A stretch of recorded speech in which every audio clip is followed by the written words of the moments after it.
Hello, ladies and gentlemen, and everything in between. Welcome back to Old Man Rambles. Today, I figured I'd ramble about my father. About a month ago, I did a short little discussion about my mother because Mother's Day was coming up, and I figured, this being June and Father's Day coming up, I figured I would give my father a similar treatment, if I may. Um, my father and I aren't exactly close. Now, I don't say that because there's anything necessarily wrong.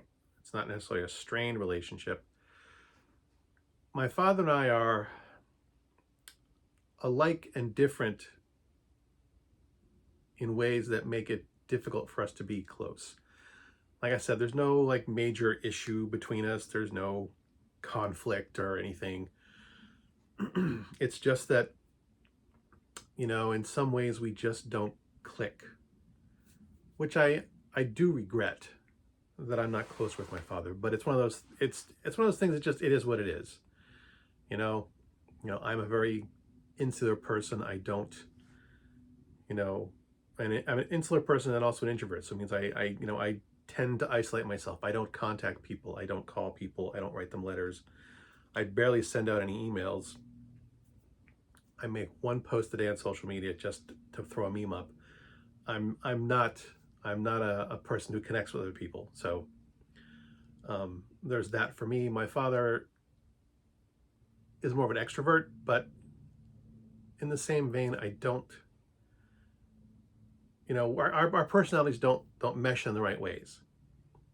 Growing up, I was the kind of kid who would sit in the corner and read a book. My father was always like, when I was your age, I was out building forts and stuff, and that's just who he is.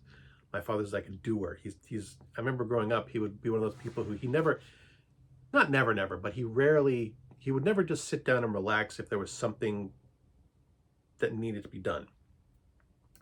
My father would never say, "Oh, I can do that tomorrow." He was, he'd get up on Saturday mornings and go down to the basement and clean his tools or sharpen his his knives and chainsaw blades and axes, and he'd mow the lawn, or he'd be fixing something around the house, or he'd be tinkering with the car. He was one of those doer type of people, and I would just lay on my bed and read a book. um, Another example, of my father being the doer. He worked until he was 74, but I remember he called me, like we had called the chat on the phone for something or other, and he was rambling on about whatever, like I do. And he was complaining that he had to hire someone to work on the house because he couldn't get up on the scaffolding anymore. And he was like in his late 60s, pushing 70. It's like, Dad, you know. But he was upset that he couldn't climb up on scaffolding to fix his own, siding, and he had to work on the eaves and the roofing and stuff. He couldn't do it himself. He was pissed that he couldn't do it himself because he had always prided himself on on taking care of stuff himself. And it frustrated him and made him angry that he had to hire someone to do it for him. So that's the kind of person my father was that I grew up with. But there are a couple things that I did want to specifically mention. I don't think my father ever really thought of himself as being a creative person, an artistic person. But he really was. I told my father several years ago that when he died, there was a couple things his that I wanted. He's not dead yet. I wanted his motorcycle cufflinks. He had a pair of cufflinks that had little motorcycles on them, and the wheels turned. And I remember being a little kid playing with them. And I wanted that. I wanted his glass eye.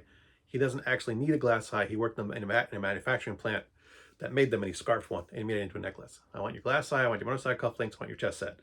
And I want the chess set that he made. He made this in high school. This is a very large chess set. And he made this. This is the chess that he taught me to play chess on. These were poured into a mold. He painted them. He made this little velvet lined case for the pieces to sit in. There's some foam here to keep them cushioned. This is inlaid with different color woods to give it the black and whites. And this is the chess set that I learned to play chess with my father. I was maybe 6, so I didn't play it very well. It took me years to figure out how the knights moved. So I lost a lot, but he did teach me to play chess. The motorcycle cufflinks are in here in this old battered up jewelry box. I would take them out, except that I can't. They're in there with a bunch of other knickknacks. My father's been giving me stuff over the years. There's the key in here that he scarfed from my parents' mini honeymoon. They basically spent the weekend in a hotel room, so he scarfed the key. It's a bracelet, an old ring with a piece of jade in it, and the motorcycle cufflinks. He told me he's being buried with the little glass eye, so I'm not getting that. But this is more about my father being creative. He made this. He used to carve things too. There was an old discarded piece of scrap lumber that he used to test one of the stains for when he was building the house. He built our house. Eventually, moved in when I was 10. Anyway, a piece of scrap lumber that he was using to just test the stain for something that he was obviously staining. And once the stain was set and he approved of it, he basically took that block of lumber and carved a geometric pattern into it and set it on the windowsill. He used to carve these, had this little tiny knife that he used to carve pieces of wood with. He would carve these cages out of old blocks of discarded lumber as a single piece. There was no seams. He would carve a wooden cage and then carve a round ball in it to rattle around the cage as a single piece. No seams, no glue. A single piece of lumber carved into a cage with a ball inside. And I think I had one, and I left it. I think I left it in my room when I moved out as a teenager, and I don't know whatever happened to it. I don't know if he still has it. He would carve wooden chains. Again, single piece. Take a piece of 2x4 and just carve links out of it that were completely sealed, no glue, just carved pieces of wood in a chain. And he did have this creative streak. I don't think he does it anymore, but one of the things I remember growing up is that he would just do these little things. He built wooden tables out of fallen trees. He would just carve a chunk out of the table, as a single slice, of the tree, and find some thick tree branches and drill holes and make those into the legs. He gave them some. He made like 3 or 4 of them. I know he kept one at the house. One of them he drilled holes in to make a cribbage board out of the top of the wooden table. He would just do these little projects just to, for something to do and to amuse himself. So he had this creative streak, and I don't think he ever really appreciated it. I don't think he thought he was talented enough to do anything with it. But he really was, and he was more talented than he ever gave himself credit for it. I think he still wouldn't give himself credit for it, for being creative and talented in doing these artistic things. Because he was very much an old-fashioned manly man type of guy. He was a hippie, so a bit more laid back than that. He wasn't quite as, uptight about a lot of this being manly while but he was still a product of his times. He was a punk when he was a teenager, before he met my mother. While he first was dating my mother, before my mother turned him into a hippie, he was very much a rough punk. He was in a motorcycle gang.